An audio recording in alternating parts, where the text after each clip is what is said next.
próximo domingo é celebrado o Dia dos Pais. Por isso, nós vamos falar agora sobre os direitos e os deveres dos pais. Você sabe quais são? A licença paternidade é um dos mais conhecidos, mas o direito ao convívio com os filhos, em caso de divórcio, por exemplo, é uma garantia legal. Ainda em situações de pais separados, a lei estabelece como dever do pai pagar a pensão alimentícia para custear as despesas da criança. É importante ressaltar que tanto os direitos quanto os deveres do pai estão diretamente ligados ao bem-estar e à garantia da qualidade de vida do filho. Por isso é tão importante a gente falar sobre esse tema.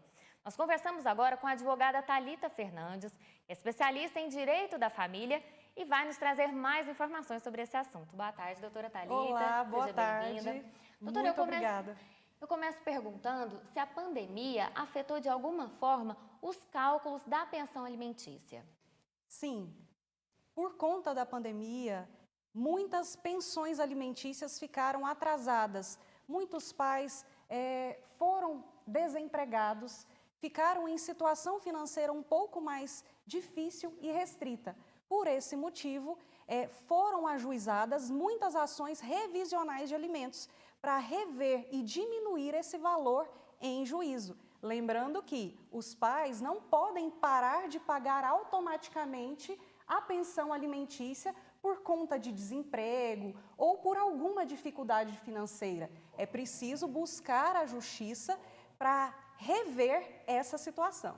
Doutora, nós estamos falando dos casos de pais que já pagam a pensão alimentícia. Mas e aquela família que está passando pelo processo de divórcio, de separação? Como que deve iniciar esse processo para a criança poder ser beneficiada com isso? Certo. É muito importante formalizar e regulamentar em juízo e não apenas de forma verbal tudo o que diz respeito aos alimentos, à guarda e à convivência dos filhos. É muito importante procurar sempre um advogado, um profissional da sua confiança ou até mesmo procurar a Defensoria Pública da sua cidade para fazer valer os direitos dos seus filhos. Lembrando sempre que nós devemos considerar o melhor interesse das crianças e dos adolescentes. Falando nisso, então, aproveito esse gancho para perguntar sobre a guarda.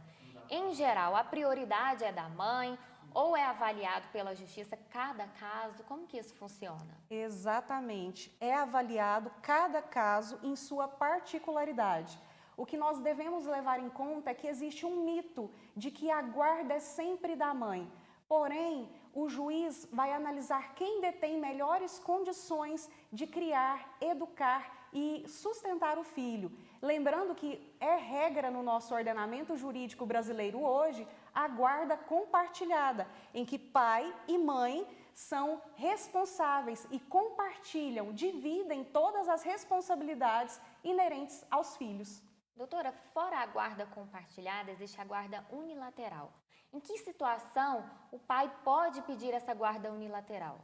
O pai pode requerer a guarda unilateral quando a mãe, por exemplo, quando ele detiver melhores condições do que a mãe, ou também quando a mãe tiver algum indício de violência, maus tratos, algum ambiente que seja desfavorável à criança. O juiz irá considerar sempre, reforço, o melhor interesse da criança. E às vezes pode ser o caso de um estudo, de uma avaliação psicossocial, o auxílio de um profissional da psicologia para auxiliar qual dos genitores irá ter a melhor condição da guarda do filho. Doutora, agora infelizmente em casos de divórcio, de separação ali do pai, da mãe da criança ou das crianças, a gente percebe uma situação que hoje nós chamamos de alienação parental.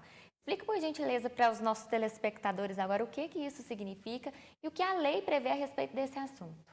A alienação parental está prevista no ordenamento jurídico desde 2010. É uma lei muito importante, o Brasil é referência nesse tema de alienação parental.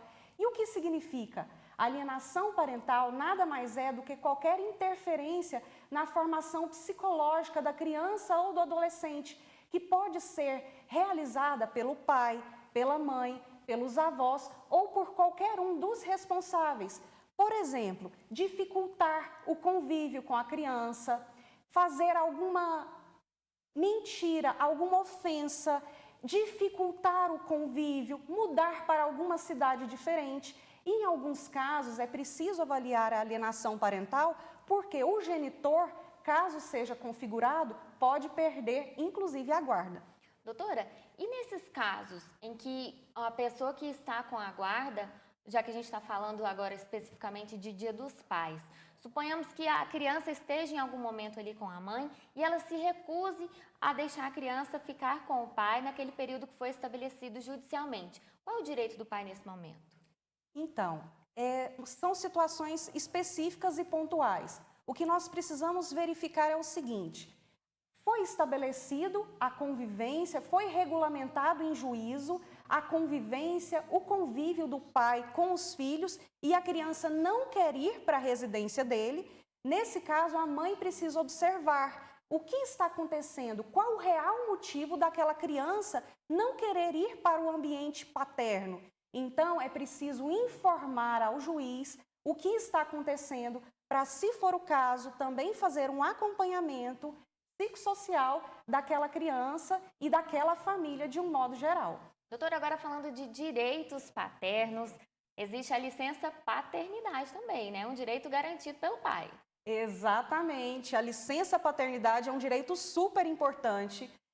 A lei prevê a licença paternidade de 5 até 20 dias. A regra geral é 5 dias, podendo ser até 20 dias quando for o caso de empresa, empregado que trabalhar com uma empresa conveniada à empresa cidadã. Doutora, agora uma curiosidade. Um pai que adota um filho, ele também tem esse direito garantido da licença paternidade?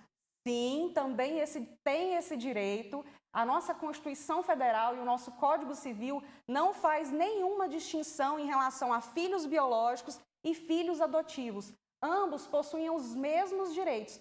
Por conta disso, os pais que vão adotar ou que estão adotando uma criança também têm os direitos à licença paternidade. Excelente. Doutora Thalita, muito obrigada por ter aceitado o nosso convite, estado aqui no Tarde News, para nos falar desse assunto tão importante que são os direitos e deveres dos pais. Muito obrigada, eu que agradeço a oportunidade.